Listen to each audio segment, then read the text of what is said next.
33 वर्षापासून निर्णय लागेना, बिरेवाडीच्या शेतकऱ्यांवर आली उपोषणाची वेळ। गेल्या 33 वर्षापासून भूमी अभिलेख कार्यालयाच्या अधिकाऱ्यांना जमीन एकत्रीकरणाच्या दुरुस्तीवर ठोस मार्गच निघत नसल्याने संगमनेर तालुक्यातील साकूर जवळील बिरेवाडी येथील नवनाथ मोठ्या भाऊ ठेंबरे, पंढरीनाथ भाऊ ठेंबरे, योगेश सुभाष ठेंबरे, सुनील सीताराम ठेंबरे, संदीप भानुदास ठेंबरे या शेतकऱ्यांनी थेट संगमनेर येथील भूमी अभिलेख कार्यालयासमोर शनिवार दिनांक 24 जानेवारीपासून आमरण उपोषणाला सुरुवात केली आहे। जोपर्यंत यावर ठोस निर्णय लागणार नाही तोपर्यंत आम्ही आमरण उपोषणावरून उठणार नसल्याचा आक्रमक पवित्रा उपोषणकर्त्या शेतकऱ्यांनी घेतलाय। त्यामुळे अभिलेख अधिकाऱ्यांमध्ये एकच खळबळ उडाली आहे। निवेदनात म्हटले आहे की आमची बिरेवाडी येथे एकत्रीकरणाची जमीन आहे। 1993 साली आम्ही सर्वे नंबर 176, 177, 208, 211, 212 चे गट नंबर 409, 416, 426, 427, 428, 333, 329, 334 च्या क्षेत्राच्या एकत्रीकरणाची जमिनीची दुरुस्ती करण्यासाठी भूमी अभिलेख कार्यालयात प्रकरण दाखल केलं होतं। मात्र सदर प्रकरण भूमी अभिलेख कार्यालयात अद्यापही प्रलंबित पडून आहे। या प्रकरणासंदर्भात आम्ही जवळपास 33 वर्षापासून भूमी अभिलेख कार्यालयात वारंवार हेलपाटे मारत आहे, परंतु भूमी अभिलेख विभागाने कुठल्याही प्रकारे सदर एकत्रीकरणाच्या जमिनीची दुरुस्ती केली नाही।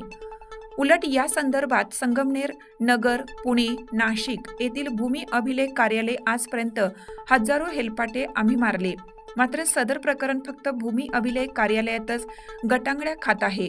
उलट अधिकाऱ्यांनी तुमचा विषय मार्गी लागला, काळजी करू नका अशी उडवाउडवीची उत्तरं देत प्रकरण लांबणीवर पडलं। तसेच सदर प्रकरणात कुठलाही ठोस निर्णय न झाल्याने आमचं आजपर्यंत लाखोचं नुकसान झालं आहे। एकत्रीकरणाच्या जमिनीत आमचे शेती, घरे, बंगले आहेत। यासाठी आम्ही कोट्यावधी रुपयांची उलाढाल करून खर्च केला आहे। त्यामुळे या प्रकरणाचा निर्णय लागत नसल्याने आम्हाला आत्महत्या करण्याची वेळ आली आहे। गेल्या 33 वर्षापासून एकत्रीकरण जमीन दुरुस्तीचा विषय सुरू आहे। शासन नियमानुसार एखादं प्रकरण एवढ्या दिवस प्रलंबित ठेवता येतं का, हा आमचा प्रश्न आहे। या प्रकरणातील भूमी अभिलेख विभागाच्या अधिकाऱ्यांमुळे 4 एकर जमीनच गायब असल्याचा आरोप उपोषणकर्त्यांनी निवेदनातून करत एकत्रीकरण जमिनीच्या प्रकरणात भूमी अभिलेख विभागाच्या अधिकाऱ्यांनी चुकीची कागदपत्रे बनवली आहेत। आजपर्यंत अधिकाऱ्यांना या प्रकरणात काही सोल्युशन निघत नसल्याने आम्हाला यात मोठा संशय येत आहे, कारण अधिकारीच यात जबाबदार असल्याचं दिसून येत आहे। त्यामुळे संबंधित अधिकाऱ्यांची शासन स्तरावर सखोल चौकशी करण्यात यावी। गेले 33 वर्षापासून आम्ही एकत्रीकरणाचा प्रश्न जिल्हा अधीक्षक भूमी अभिलेख कार्यालय आणि संगमनेर उप अधीक्षक कार्यालय यांच्याकडे सतत पाठपुरावा करूनही आमच्या एकत्रीकरणाच्या प्रकरणाला कुठलाच प्रतिसाद भेटत नसल्याने आम्ही आज 24 जानेवारी 2026 रोजी उपोषणाला बसलेलो आहे। या प्रकरणाचा मार्ग लागल्याशिवाय आणि जिल्हा अधीक्षक आणि नाशिक आयुक्त आणि थोरात साहेब हे तिन्ही येऊन आम्हाला ठोस आश्वासन, ठोस लेखी कारवाई दिल्याशिवाय आम्ही उपोषण न सोडण्याचा निर्धार केलेला आहे। तुमचा नेमकी मुद्दा काय याच्यात? एकत्रीकरणाचा तुमचा मुद्दा आहे, याच्यातला काय विषय आहे तुमचा? एकत्रीकरणामध्ये आमची जमीन कमी झालेली आहे। 4.5 एकर जमीन कमी होऊन आमचं मूळचं वाटप एक बाजूला झालेले मूळचं आजोबाचं वाटप आणि एकत्रीकरणामध्ये गट दुसऱ्या बाजूला झालेले आहेत। आमचे घरे, विहिरी, डेव्हलप केलेल्या जमिनी, कोट्यावधी रुपयाचा खर्च केलेला हा गटामध्ये आमचा दुसऱ्यांकडे जात आहे।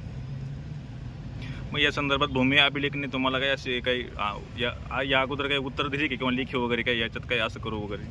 आम्ही गेली जवळजवळ 33 वर्षापासून यांचे उंबरठे झिजून आम्ही प्रत्येक वेळेस सांगताय होतंय तुमचं प्रकरण, मार्गी लावतोय आम्ही, पण कुठल्याही पद्धतीने आम्हाला असा ठोस निर्णय दिलेला नाही त्यांनी।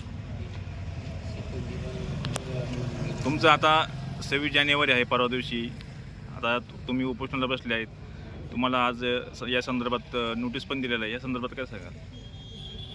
आम्हाला 26 जानेवारी जरी असेल पण आम्हाला ज्यावेळेस समजा अधिकाऱ्यांचा ठोस लेखी आम्हाला लेखी स्वरूपाचं आश्वासन भेटेल त्याच वेळेस आम्ही उपोषण मागे येणार आहे। तोपर्यंत आम्ही पार जीव गेला तरी उपोषण मागे घेऊ शकत नाही, असे दिलेल्या निवेदनात म्हटले आहे।